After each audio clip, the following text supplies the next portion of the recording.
Welcome to this overview of Reflection Essay 3. I have a couple things to start with.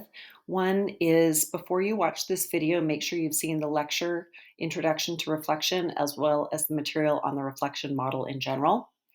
So we're going to walk through the assignment sheet, which has to start with an overview of some of the material that you would find in that previous work.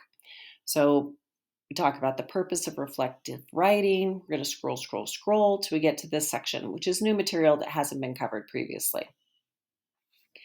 So this semester in English 101, we've had a lot of different goals, and many of them are listed in the syllabus as course outcomes. So this is a very long list because we have a lot of things that we're doing in this class, and we've been trying different strategies to work on a broad set of skills. So we've learned about different concepts, and we've done a lot of writing. Now it's time to take all of that work, all that effort you've put in, all the things you've learned, and look back on how this semester has gone for you. So in this reflection essay, we'll be focusing on just a couple of those outcomes because it would be too much otherwise. The purpose of this reflection in particular is for you because reflection helps evaluate the value of different things you've experienced in class.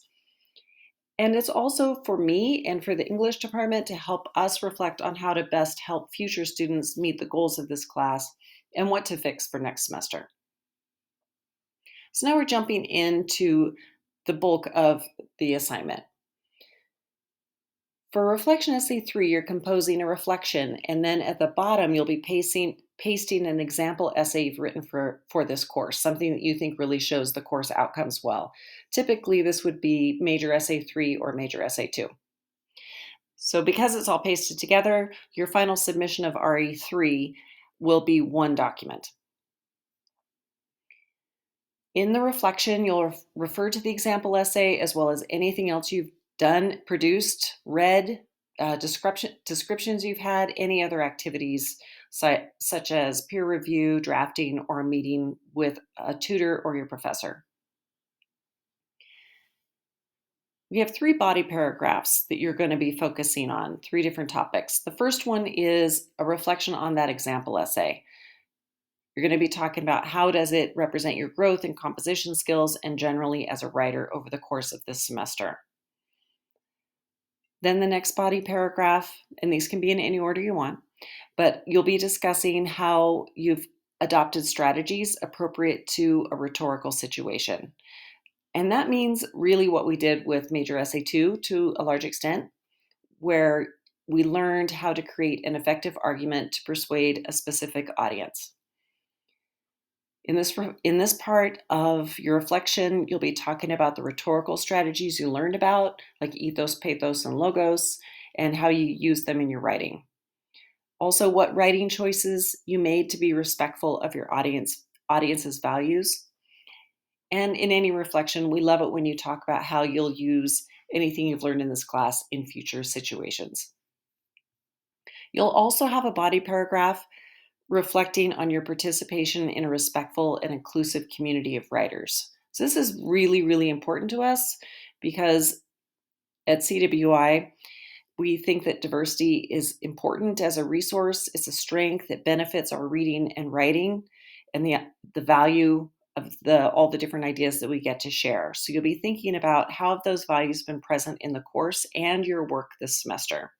In particular, describe times that you've listened or read patiently and worked to invite and understand varied perspectives, especially as those held by people who belong to one or more marginalized groups, for example, Black and Indigenous people of color, disabled people, immigrants and refugees, LGBTQIA+ people, religious minorities, people in poverty, veterans, felons, etc.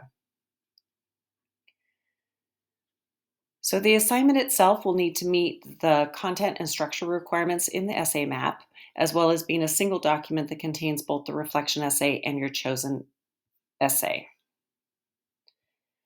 So I just want to point out generally, there is a lot in this essay map, but I want to point out the general section. So as you go back and look at the assignment sheet, you'll see it.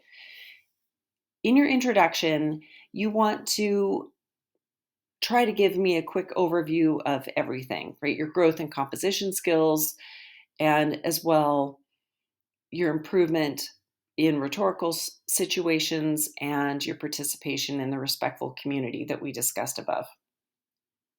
So your thesis should try to fit in all of those ideas if possible, or at least generally.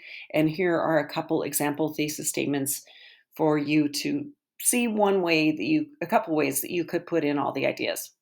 For instance, I see evidence of my growth as a writer, especially in regards to using specific rhetorical strategies, but I'd like to improve in my participation in a respectful and inclusive community of writers. Alrighty, so you will have a body paragraph about your growth as evidenced by the chosen example essay. And in the essay map, I'm pointing out, sorry about the pun, what point you will be using. You could possibly elaborate on the point of your topic sentence if necessary. That's highlighted in yellow because I want to make sure I point that out. The evidence is also part of your what. And those are specific quotes from your chosen example essay. You're welcome to quote yourself. You do not need to do a works cited for your own essay. It's attached, so it will be referenced there, but please do put things in quotation marks.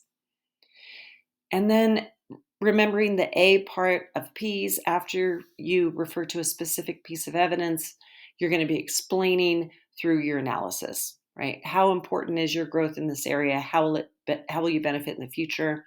And wrapping up with the S, the summary sentence, which gives an overview of your paragraph's discussion.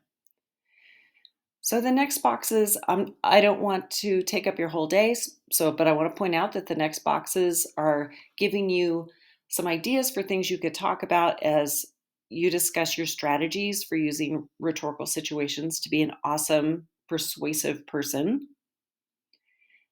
Then the next box of the map is giving you some ideas of details to talk about and things to reference in the class and how you've participated in a respectful and inclusive community of writers. Then finally, in the conclusion, pick your favorite things, emphasize, do a little summary. Again, predicting is always a great way to wrap it up. How will you use these things in the future? What have you learned? How will this impact future education, professional experience, and other parts of your life?